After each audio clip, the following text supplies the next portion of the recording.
अरे ते अध्यक्ष महोदय, अरे ते तुमचे हे कुठे गेले, मित्र कुठे गेले, हे बाकी लोक कुठे गेले? घरी गेले का? अध्यक्ष महोदय, मगाशी मी सभागृहात नव्हतो मी मगाशी ते चर्चा चालू होती ती, मंत्र्यांनी मला सांगितलं आणि तुम्ही तसे निर्देश देखील दिलेले आहेत. मला एवढंच सांगायचं आहे की सभागृहाचं कामकाज जे आहे तुमच्या अध्यक्षतेखाली चालतं. आज मी त्यांना सांगू इच्छितो की काल जो एक जोर का झटका धीरे से लगा है, त्यामुळे त्यांचं मानसिक संतुलन बिघडलेलं आहे. आणि दुसरी गोष्ट, मानसिक संतुलन बिघडलंय आणि त्यामुळे आता आणखी झटके लागणार आहेत.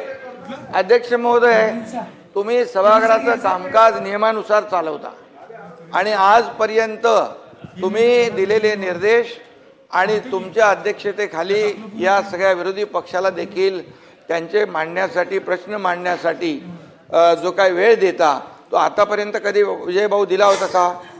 आणि दुसरी गोष्ट, राज्यमंत्री असतात, एखाद्या प्रश्नाला, एखाद्या लक्षवेधीला अतिशय व्यवस्थित न्याय मिळाला पाहिजे, म्हणून तुम्ही हे जे काय कामाचं वाटप तुमच्या अध्यक्षतेखाली झालेलं आहे आणि ज्या ज्या वेळेस राज्यमंत्री जेव्हा प्रश्नाचं उत्तर द्यायला कधी त्याच्याकडून अधिक कमी जादा माहिती मिळते त्यावेळेस स्वतः मंत्री असतात, मी स्वतः येतो, मुख्यमंत्री स्वतः येऊन उत्तर देतात आणि त्यामुळे हे कलेक्टिव्ह आमची रिस्पॉन्सिबिलिटी आहे, जबाबदारी आहे.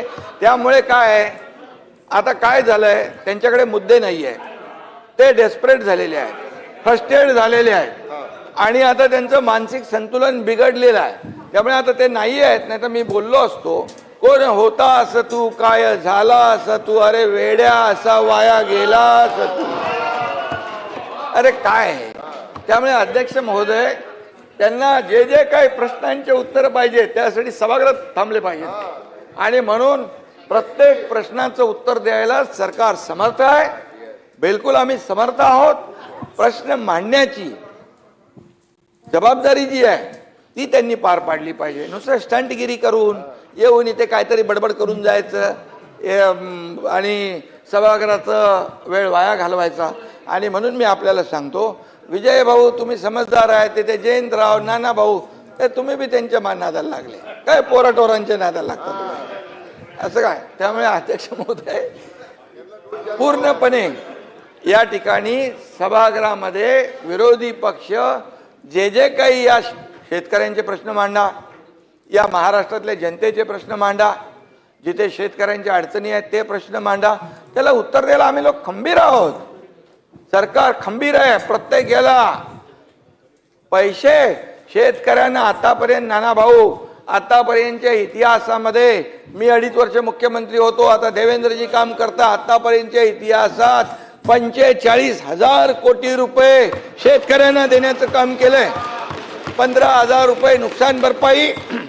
त्यानंतर तुम्हाला सांगतो, पहिलं तुमच्या काळामध्ये NDRFच्या निकषाने पैसे देत होते, आम्ही NDRFच्या दुप्पट केलं, 2 हेक्टरचं 3 हेक्टर केलं, सततच्या पावसाचं नुकसान मिळत नव्हतं ते दिलं. अरे बाबा, गोगलगाईनी केलेलं नुकसान पण मिळत नव्हतं तेही चालू केलं आम्ही. 6,000 रुपये प्रधानमंत्री मोदीजी देतात, 6,000 आपण चालू केले महायुती सरकारने, हे लक्षात ठेवा ना तुम्ही.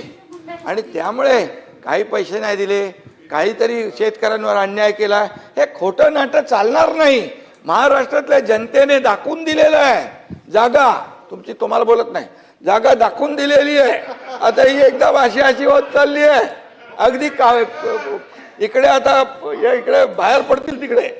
आणि त्यामुळे मी आपल्याला सांगतो, अध्यक्ष महोदयांचा निर्णय अंतिम असतो. अध्यक्ष महोदयांचा निर्णय चुकीचा, अरे तुम्हाला काय बोलायचा अधिकार आहे?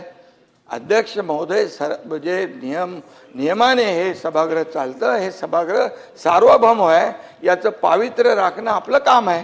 त्यामुळे आम्ही सगळे काय सर्व 19 ते 22 काय होतं तुम्ही लक्षात, तुम्ही होते ना जयंतराव? 19 ते 22 काय परिस्थिती होती? सांगायची सगळी उत्तरं द्यायला. उत्तर द्यायला कोण सांगायचं? त्याला सांगायचे उत्तर. अरे बाबा, सभागृहात तरी बसायची का लोक? सभागृहात तरी बसायचे का? अरे म्हणून मी सांगतो, जरा थोडं मागे वळून बघावं, आत्मपरीक्षण करावं आणि आत्मचिंतन करावं. जो जो जो जो शीशे के घर में रहते और दूसरे के घर पे पत्थर नहीं फेंका करते. त्याला समजून सांगा जयंतराव. समझ के लेने दो, नहीं तो पूरे. पाटील साहेब, अरे नाही आहेत ना, जरा समजून सांगा शेजारी. समजून सांगा, समजून सांगा. ठीक आहे.